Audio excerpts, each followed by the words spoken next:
এইটুকু আমাদের কাছে প্রশ্নবোধক এবং আশ্চর্যবোধক হয়ে আসছে যে হাসিনা বেনাপোল দিয়ে দেশে ঢুকবেন, এটা কি সম্ভব, এটা কি উচিত, এটা কি আদৌ হবে? এটি দিয়ে আমরা শুরু করি, তারপরে অন্যান্যগুলোতে আমরা যাব। কি বলবেন আপনি? এবং আমি ইতিমধ্যে শিরোনামগুলো পড়েছি, আপনি জানেন, আপনি সংবাদগুলো সব পড়েছেন। সংবাদগুলোর মধ্যে রয়েছে শেখ হাসিনা লন্ডনে রয়েছেন এবং সেখানে তিনি একটা লাক্সারি অ্যাপার্টমেন্টে রয়েছেন, এটি সংবাদ করেছে। এবং এটিও বলেছে, উল্লেখ করে, যে 45,000 টাকা নাকি বাংলাদেশি টাকায় খরচ হচ্ছে। ডলারে পাউন্ডে কনভার্ট করলে খুব বেশি নাও হতে পারে, 300 কত 40 বা 50 পাউন্ড এরকম আর কি অ্যাপার্টমেন্টে থাকতে পারে। আর জনকণ্ঠে বলছে খালেদা না গেলে আনা হবে হাসিনাকে, প্রশ্নবোধক যেমনটি বলছিলাম। তারপর আমাদের সময়ের সরকারের সঙ্গে হাসিনা খালেদার সমঝোতা, এটি আশ্চর্যবোধক দিয়ে শেষ করেছে। যুগান্তর একটু ভিন্ন রকমের শিরোনাম করেছে। যুগান্তর বলছে দেশ থেকে খালেদা রাজি নন, সরকার আবার হার্ড লাইনে। আর এখানে বলছে শেখ হাসিনার পাশে দাঁড়াচ্ছেন ব্রিটিশ এমপি ও আইনজীবীরা। এবং আরেকটি সংবাদ রয়েছে শেখ হাসিনার ক্ষেত্রে, সেটি হচ্ছে যে নিষেধাজ্ঞার বিরুদ্ধে রিট হচ্ছে, তারা প্রস্তুতি নিয়েছে ইতিমধ্যে। স্টেশনারি পদ্ধতিতে চ্যালেঞ্জ করে কাল হাইকোর্টে রিট, এটা ইত্তেফাকের শিরোনাম। এবং আরও একটি ব্যাপার আসছে খালেদা জিয়ার ব্যাপারে, সেটি হচ্ছে যে সৌদি আরব এবং কুয়েত তারা হয়তো ভিসা দিতেই রাজি নয়। এখানে প্রশ্নবোধক দিয়ে শেষ করা হয়েছে। এই সমস্ত আশ্চর্যবোধক এবং প্রশ্নবোধক দিয়ে সবগুলো শিরোনাম হয়েছে। ভেতরের বিষয়বস্তু আমরা জানি। আপনি কি বলবেন? ব্যাপারগুলো অনেক দিন যাবতই হচ্ছে। ব্যাপারগুলো বিভিন্ন রকমের গুঞ্জন ছিল যে আসলে দুই প্রধান দলের সভানেত্রীকে কি নির্বাসনে পাঠানো হবে কিনা, বাংলাদেশ সরকার নিজেদের কতটুকু সেফ মনে করেন এই দুই সভানেত্রীর বাংলাদেশের উপস্থিতিতে। এই ব্যাপার নিয়ে গুঞ্জন অনেক দিন যাবতই আমরা শুনছি। নির্বাসনের ব্যাপারটা ভিন্ন। এখন পর্যন্ত কোনো প্রমাণ আমাদের হাতে নেই যে দুই সভানেত্রীকে নির্বাসিত করার চেষ্টা সরকার ডিরেক্টলি করছেন। শেখ হাসিনা আমেরিকা এসেছিলেন নির্বাসিত হয়ে না, শেখ হাসিনা আমেরিকার সাথে ব্যক্তিগত কারণে উনাকে যেতে দেওয়ার ব্যাপারে বাধা সৃষ্টি হয়েছে, কারণ একটা কেসের ব্যাপারে এসছে জামাত ইসলামের সঙ্গে আওয়ামী লীগের, যেখানে 5 জন মরে গেছে। তার একটা ফৌজদারি আদালতে হয়েছে, একটা কেস হয়েছে। এখন প্রশ্ন হলো যে শেখ হাসিনা বেনাপোল দিয়ে বাংলাদেশে প্রবেশ করবেন কিনা। প্রবেশ করার ব্যাপারটা তো আর বেনাপোল বা শ্রীলঙ্কা দিয়ে বা বার্মা দিয়ে ঢোকার ব্যাপার না। ব্যাপার হচ্ছে শ্রীলঙ্কা, শেখ হাসিনাকে বাংলাদেশের বর্তমান সরকার চাচ্ছেন কিনা, ব্যাপারটা সেখানে। শেখ হাসিনার উপরে কি কি রকমের বিধিনিষেধ আরোপিত করা হচ্ছে। আমি মনে করি বাংলাদেশের বর্তমান সরকার যে ধরনের পরিবর্তন বাংলাদেশে আনতে চাইছেন, গণতান্ত্রিক পরিবর্তন, দলীয় পরিবর্তন, বাংলাদেশের দুর্নীতি দমনের ব্যাপারে যে পরিবর্তন, সেই পরিবর্তনগুলো আনতে তারা একটু দ্বিধান্বিত হচ্ছেন এই দুই নেত্রীর উপস্থিতিতে। তার মানে আমার কথা পরিষ্কার কিনা? আমি বুঝতে পারছি। আপনি বলতে চাচ্ছেন যে এই যে বাংলাদেশের রাজনৈতিক গুণগত পরিবর্তনের জন্য গণতান্ত্রিক যে সংস্কৃতি গড়বার চেষ্টা করছেন তারা, এই সংস্কৃতির লালন পালন বাংলাদেশে সম্ভব কিনা এই দুই নেত্রীর উপস্থিতিতে, সে কারণে সরকার খানিকটা হয়তো একটু এ ব্যাপারে একটু ফ্রাস্ট্রেটেড হতে পারে। এখন যেহেতু গত 10-15-20 বছরের ইতিহাসে আমরা দেখেছি যে বিভিন্নবার বাংলাদেশে গণতন্ত্রায়নের সময় এসেছিল, এরশাদ পতনের পরেও বাংলাদেশে সুযোগ ছিল বিভিন্ন রাজনৈতিক দলের বাংলাদেশে একটা ম্যাসিভ রেভলিউশন করা। সেটাতে যেহেতু এই বড় দুই দলের নেত্রী বারবার ব্যর্থ হয়েছেন, সরকারের হয়তো এদের প্রতি বিশ্বাস আর নেই। যদি আমূল পরিবর্তন এই দলগুলোর মধ্যে করা যায়, ধরুন একটা গণতান্ত্রিক প্রক্রিয়া চালু করা গেল, তারপরেও বাংলাদেশের কাঠামোতে সরকার হয়তো নিশ্চিত নন যে এরা ক্ষমতাচ্যুত হবেন। কারণ একটা জিনিস বুঝতে হবে যে, আচ্ছা আমি এখানে একটুখানি বলে নিই, আপনাকে ইন্টারাপ্ট করছি। আপনি বলছেন যে সরকারের হয়তো বিশ্বাস এই দুই নেত্রীর উপর নাই। এটি বোধহয় সরকার শুধু নয়, আমি আরো বাড়তি যোগ করতে পারি, আমার মনে সবাই বাংলাদেশের জনগণ। এবং যেহেতু নাই, বিশ্বাস হারানোর ফলেই বাংলাদেশের জনগণ, আপনি বলতে পারেন প্রায় সবাই এই সরকারকে নৈতিকভাবে সমর্থন করেছিল।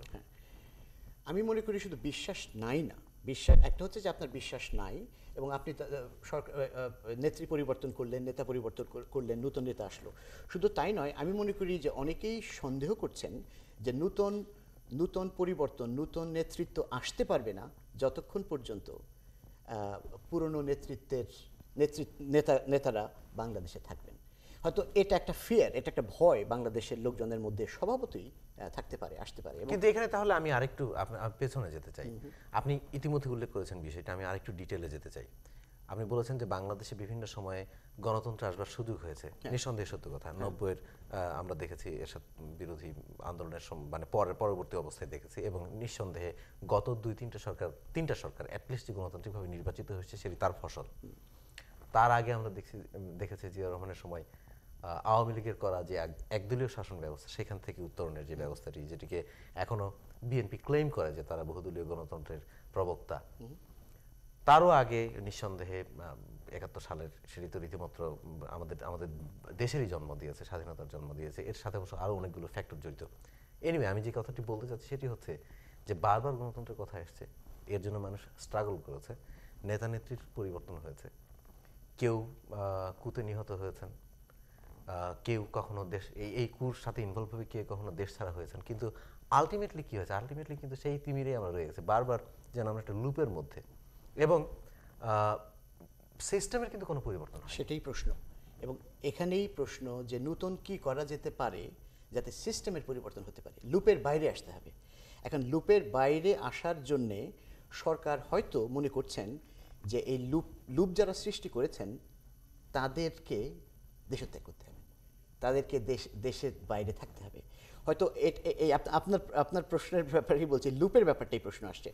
জনগণ বা সরকার বা দেশের সুশীল সমাজ, যেই নেতা নেত্রীরা এর আগে বারবার প্রতিজ্ঞা ভঙ্গ করেছেন, তাদের উপরে খুব আস্থাশীল নন। সেখান থেকে নির্বাচনের প্রশ্ন আসে। নির্বাচন গণতান্ত্রিক এবং সাংবিধানিক প্রক্রিয়া নয়। সো কী কারণে বাংলাদেশের বর্তমান সরকার, যে জনগণের কাছে অত্যন্ত পপুলার, হঠাৎ করে এই দুই নেত্রীকে নির্বাচনের কথা ভাবলেন? কারণটা কি? কারণটা হচ্ছে লুপের কারণ, যে লুপ থেকে বাংলাদেশকে বেরিয়ে আসতে হবে। এই পারিবারিক রাজনীতি, দলীয় রাজনীতি, একনায়কতন্ত্র, এই যে বাংলাদেশের রাজনৈতিক ট্রেন্ড, দুর্নীতি রাজনীতির পার্ট হিসেবে, এই লুপ থেকে বেরিয়ে আসার আর কোনো পথ তারা খুঁজে পাচ্ছেন না সম্ভবত। কিন্তু এইখানে আমার আরও একটা প্রশ্ন উঠে আসছে, আমার মনে হয় অনেকেরই প্রশ্ন এখানে আসবে, আসাই স্বাভাবিক। সেটি হচ্ছে, সবাই স্বীকার করবেন রাজনীতির কাজ রাজনীতিকরাই করবেন। রাজনীতির কাজ যদি সামরিক বাহিনী অথবা পুলিশ বাহিনী অথবা বিশেষ কোনো বাহিনী অথবা বিশেষ কোনো গোত্র বা কোনো সমাজ করবার চেষ্টা করে, সেটা সফল হবে না, হওয়া অন্তত উচিত নয়। আমি আপনার সঙ্গে একটু দ্বিমত, আমি ইন্টারাপ্ট করলাম আপনাকে। তার কারণ হচ্ছে, রাজনীতি তো আর কোনো লোক জন্মগ্রহণ করে না রাজনীতি হিসেবে। নিশ্চয়ই নয়। যারাই রাষ্ট্রনীতি নির্বাচন করবেন, রাষ্ট্রনীতি নির্ধারিত করবেন, রাষ্ট্রনীতির সঙ্গে জড়িত থাকবেন, তারাই রাজনীতিবিদ। আপনিও রাজনীতিবিদ হতে পারেন কালকে। নিশ্চয়ই। আমি বলছি অন্য অর্থে যে রাজনীতিবিদ সবাই হতে পারেন, রাজনৈতিক ক্ষেত্রে তাকে রিপ্লেস করতে হবে, রাজনীতি করতে হবে, রাজনীতির ভাষায় কথা বলতে হবে, রাজনীতির নিয়মকানুন মেনে চলতে হবে, রাজনীতির সংস্কৃতিকে রপ্ত করতে হবে, এবং সেইভাবে তার নেতৃত্বকে প্রতিষ্ঠা করতে হবে। সেই জায়গাটিতে যদি আমরা পুলিশ বাহিনীকে দিয়ে সেই জায়গাগুলো যদি পূরণ করতে চাই, অথবা অন্য কোনো প্রতিষ্ঠানকে দিয়ে পূরণ করতে চাই, সেটি বোধহয় ঠিক হবে না। সে কথা আমি বলতে চাচ্ছি, মানে রাজনৈতিক প্রতিষ্ঠানের বিকল্প অন্য কোনো প্রতিষ্ঠান হতে পারে না, সেটি হচ্ছে আমার বক্তব্য। নিঃসন্দেহে যদি কোনো অবসরপ্রাপ্ত সামরিক বাহিনীর লোক অথবা কোনো কবি অথবা কোনো সাহিত্যিক অথবা কোনো পুলিশ অফিসার, যে কেউ রাজনীতি আসতে পারেন, তাকে সেই প্রতিষ্ঠানে আসতে হবে এবং সেখানে দাঁড়িয়ে রাজনীতি করতে, আমি সেটা বলবার চেষ্টা করছি। এখন এই যে রাজনীতিকরা, বাংলাদেশের রাজনীতিকরা বারবার প্রতিশ্রুতি দিয়েছেন, ভঙ্গ করেছেন, আমরা একটু আগে আলোচনা করছিলাম, সেইখানটার তো কোনো পরিবর্তন ঘটছে না, ঘটাতে পারেননি। আগের চেষ্টাগুলোতে আমাদের দেশের মানুষরা ব্যর্থ হয়েছে। সেই ক্ষেত্রে এবারের এই চেষ্টাও কি ব্যর্থ হবে না, যদি না অ্যাটলিস্ট একটা ইনস্টিটিউশন আমরা করতে না পারি? পারবেন। সমান্তরাল রাজনীতিবিদ তৈরি করতে হবে, সমান্তরাল নতুন প্রজন্মের রাজনীতিবিদ তৈরি করতে হবে। এখন লুপের থেকে বের করে এনে যারা বাংলাদেশের রাজনীতিকে ভিন্ন খাতে বইয়েছেন অনেক বছর, দীর্ঘ অনেক বছর, যে কারণে বাংলাদেশ একটা গণতান্ত্রিক দেশ হতে পারেনি, তাদেরকে লুপের থেকে বাইরে এনে লুপের ভেতরে প্রতিষ্ঠিত করতে হবে দেশপ্রেমিক রাজনীতিবিদদের। এখন সেই রাজনীতিবিদ আপনি হতে পারেন, একজন অবসরপ্রাপ্ত সামরিক অফিসার হতে পারে, একজন ডাক্তার হতে পারে, একজন ইঞ্জিনিয়ার হতে পারেন। রাজনৈতিক নেতার পুত্র বা কন্যা যে একমাত্র রাজনীতি জানে, নট নেসেসারিলি। বাংলাদেশে একটা কৃষক রাজনীতিবিদ হতে পারেন যদি তিনি বাংলাদেশকে ভালোবাসেন। বাংলাদেশের উন্নতির জন্যে, বাংলাদেশের জন্য যারা চিন্তা করেন, সুস্থ চিন্তা করেন, বাংলাদেশের মানুষের অধিকার আদায়ের রাজনীতি যারা করেন, তারাই রাজনীতিবিদ হবেন। প্যারালাল ইনস্টিটিউশন দাঁড়িয়ে যাবে। পলিটিক্যাল ইনস্টিটিউশন, প্যারালাল ইনস্টিটিউশন দাঁড়িয়ে যাবে। তাছাড়া বর্তমানে থাকা দলগুলোর মধ্যেও সংশোধন আনা সম্ভব। আপনি যদি নতুন পন্থা সৃষ্টি করেন, যে বারবার বলা হচ্ছে যে নিবন্ধীকরণ, দলগুলোকে রেজিস্ট্রি করেন, রেজিস্ট্রি করে দলগুলোকে একটা কাঠামো সাজিয়ে দেন, বলে দেন যে দলগুলোর আয় ব্যয়ের হিসাব থাকতে হবে, একজন দলীয় নেতা বা নেত্রী রাষ্ট্রযন্ত্রের নেতা বা নেত্রী হতে পারবে না, কিছু আইন কানুন নিয়ে আসেন, তাহলে এই দলগুলোর মধ্যেও আপনি পরিবর্ধন আনতে পারবেন। এবং এই পরিবর্ধন আনা ততক্ষণ পর্যন্ত সম্ভব হবে না যতক্ষণ পর্যন্ত এই রাজনৈতিক দলগুলোকে যারা সো-কল ধ্বংস করেছেন তাদের প্রেজেন্স এই রাজনৈতিক দলগুলোর আচ্ছা, এই গেল একটা পার্ট। আর একটা বড় প্রশ্ন, অনেকগুলো সম্ভবত প্রশ্নের উত্তর আমরা পেয়ে গেছি আমাদের আলোচনার ভেতর দিয়ে। বড় প্রশ্ন, আপনার প্রেডিকশন কি হতে পারে আগামী 1 সপ্তাহে, 2 সপ্তাহে বা আগামী 1 মাসে?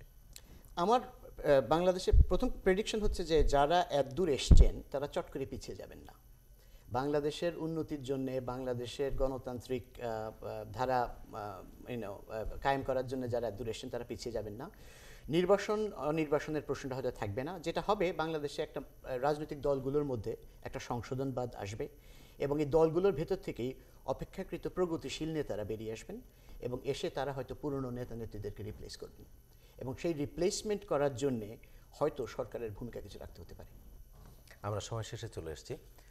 আজকে বিশ্বকাপ ক্রিকেটের সেমিফাইনাল অনুষ্ঠিত হলো এবং আমরা জানি এই খেলায় জয়লাভ করেছে শ্রীলঙ্কা এবং এখন পর্যন্ত শ্রীলঙ্কা উপমহাদেশের একমাত্র দল।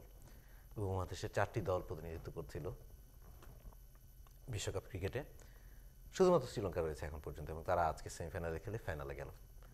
ভারত ইন্ডিয়া প্রথমেই ভারত পাকিস্তান প্রথমেই আউট, তারপরে বাংলাদেশ সেকেন্ড রাউন্ড খেলে এসছে এবং শ্রীলঙ্কা এখানে এসছে। আপনি কি বলবেন, আপনার প্রতিক্রিয়া কি? মানে ভারত এবং পাকিস্তানের অ্যাবসেন্সে বিশ্বকাপ ক্রিকেট অত জোরালো হয় না সাধারণত, কারণ সারা পৃথিবী ভারত এবং পাকিস্তানের ক্রিকেট পছন্দ করে, বিশেষ করে উপমহাদেশীয়রা তো করেই। তবে অ্যাটলিস্ট একটা ভালো সংবাদ যে উপমহাদেশের নেতৃত্ব প্রতিনিধিত্ব করার মতো একটা দল কায়েম আছে, শ্রীলঙ্কা অপেক্ষাকৃত নতুন দল কিন্তু অত্যন্ত ভালো দল। এবং যদি সাউথ আফ্রিকা এবং অস্ট্রেলিয়ার মধ্যে অস্ট্রেলিয়া জিতে আসে, হয়তো শ্রীলঙ্কার একটা ভালো চান্স আছে বিশ্বকাপ জেতার। আমরা সময় শেষে এসেছি। আপনাকে অসংখ্য ধন্যবাদ আপনার মূল্যবান সময় দেওয়ার জন্য। ধন্যবাদ আপনাকে। প্রিয় দর্শক, আজকের আলোচনায় অনেক কথাই ডক্টর নাফিস বলেছেন এবং তার যে আশাবাদ, সেটি আমাদের সবার আশাবাদ। আমরা আশা করি যে কোনো মূল্যে বাংলাদেশের রাজনৈতিক স্থিতি অবস্থা ফিরে আসুক এবং বাংলাদেশ ভালো করুক। ভালো থাকুন।